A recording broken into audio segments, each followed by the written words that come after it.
बिस्मिल्लाहिर्रहमानिर्रहीम। प्यारे भाई और बहनों, अस्सलाम वालेकुम वरहमतुल्लाहि वबरकातुहू।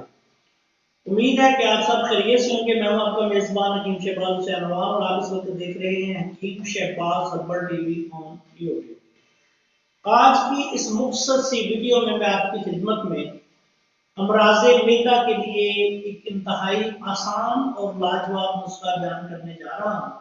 ये नुस्खा जो है ये 5 अज्जा पर मुश्तमिल होगा और इंतहाई आसानी के साथ बनने वाला है। आप आराम के साथ किसी भी पंसारी की दुकान से ये चीज़ें लेके बना सकते हैं और ये मैदा के बेशतर आवाज़ात के लिए बेहद मुजर्रब नुस्खा है। नुस्खा बयान करने से पहले आपसे गुजारिश है कि आपने अगर अभी तक हमारे चैनल को सब्सक्राइब नहीं किया तो चैनल को सब्सक्राइब कर लें और हमारी वीडियोस को अपने दूसरे दोस्तों के साथ शेयर भी कर दिया करें ताकि वो भी इससे फायदा उठाएं। अब आते हैं नुस्खा की। इस नुस्खा में आपने सबसे पहले काली मिर्च लेनी है 50 ग्राम, सूंठ या जिसको सुंड कहते हैं खुशक अदरक लेना है 50 ग्राम। उसके बाद आपने मगा फिलफिल द्रास जिसको कहते हैं मगा ये लेनी है 50 ग्राम।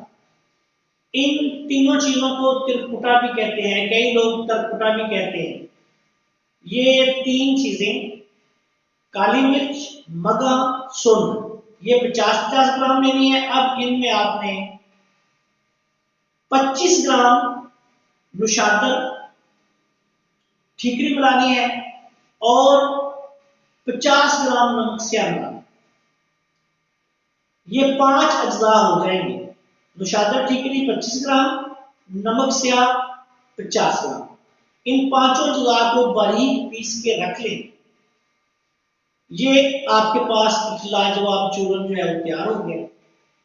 इसमें से चौथाई चम्मच से लेके आधी चम्मच तक दिन में 3 दफा खाना खाने के बाद नीम गर्म पानी के साथ आपने इसको इस्तेमाल करना है।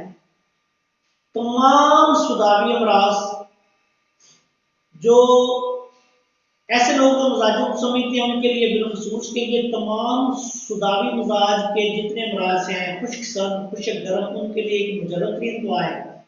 बिलखसूस अमराज मैदा में तबखीर मैदा, ज़ाबिते मैदा, कमी भूख, बदहजमी, अक्सर बदहजमी की वजह से मैदा खराब रहे, खाया पिया हजम ना हो, खाया पिया जिस्म को लगे ना। ऐसे लोगों को कहते हैं कि हमें खाया पिया लगता नहीं। ऐसे लोगों के लिए ये बेहद मुफीद है।